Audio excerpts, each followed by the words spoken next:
ہماری وجہ سے آتا ہے، ہم خود اپنے اوپر یہ آفتیں لا رہے ہوتے ہیں۔ اللہ اکبر، یہ بندوں کے اعمال کا بدلہ ہوا کرتا ہے۔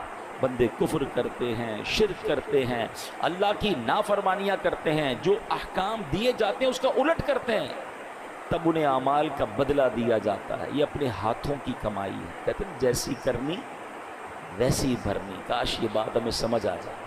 اللہ پاک کے نبی ہے حضرت موسیٰ علیہ السلام، اب ذرا سنیے گا یہ واقعہ، یہ جو ہم پر پرابلمز آ رہی ہوتی نا، وہ کہتے ہیں نا انگریزی کا ایک بڑا کمال کا جملہ ہے، what goes around comes around. آپ جو کر رہے ہوتے ہیں نا اس کا بدلہ آ رہا ہوتا ہے۔ اچھا کر رہے ہوتے ہیں، کہیں نہ کہیں سے آپ کے ساتھ اچھا ہو رہا ہوتا ہے، بندہ کہتا ہے کمال ہے یار، یہ میرا کام کیسے اچھا ہو گیا، یہ مجھے یار کہتے کیسے فائدہ ہو گیا، یہ بندہ یوں مجھ پر مہربان کیسے ہو گیا۔ آپ کو نہیں پتا کچھ عرصہ پہلے آپ نے کسی غریب سے دعائیں لی تھی، آپ نے کوئی اچھا کام کیا تھا، کسی سے مسکرا کر ملے تھے، آپ نے اللہ کو راضی کرنے والا کوئی کام کیا تھا، وہ نیکی کا بدلہ آپ کو کسی اور صورت میں مل رہا ہے۔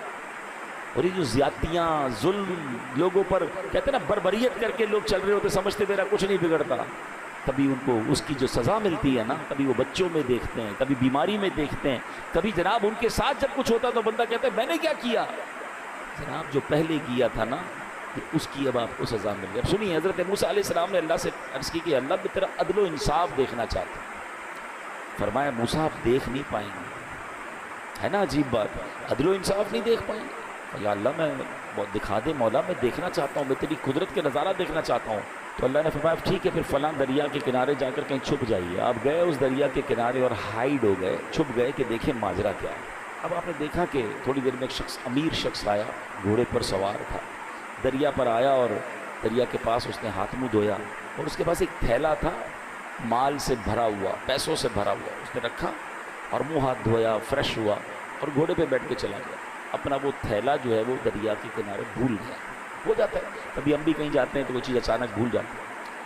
اب ایک بچہ آیا، حضرت موسیٰ دیکھ رہے ہیں، بچہ آیا اور اس نے دیکھا کہ تھیلا ہے، پیسے بھرے میں، پیسے اٹھایا، وہ چلا گیا۔ تھوڑی دیر ہوئی تو ایک اور شخص آیا جو کہ اندھا تھا، اور وہ آ کر دریا کے کنارے لیٹ گیا، آرام کرنے لگا۔ اب اس امیر شخص کو یاد آیا کہ میرا تو تھیلا رہ گیا تھا۔ وہ ڈھونڈتے ڈھونڈتے دریا پر آئے، وہ دیکھا ایک شخص لیٹا ہوا ہے اور آنکھیں بھی نہیں، اندھا ہے۔ حضرت وہ شخص کہتا ہے بھائی تم نے میرا تھیلا دیکھا ہے؟ کہتا حضرت میں نے کہاں سے دیکھا، میں تو اندھا ہوں۔ کہتا سچ بتاؤ، تمہارے علاوہ کوئی نظر نہیں آ رہا، میرے بہت سارے پیسے تھے، بتاؤ کدھر ہے ورنہ جان سے مار دوں گا۔ وہ منتیں کرتا رہا، ریکویسٹیں کرتا رہا، وہ شخص نہیں مانا، وہ امیر شخص، اس نے اس اندھے بندے کو قتل کر دیا۔ حضرت موسیٰ نے کہا یا اللہ، اس اندھے نے تو کچھ کیا ہی نہیں، یہ تو لیٹا ہوا تھا، یہ تو آرام کر رہا تھا، اس نے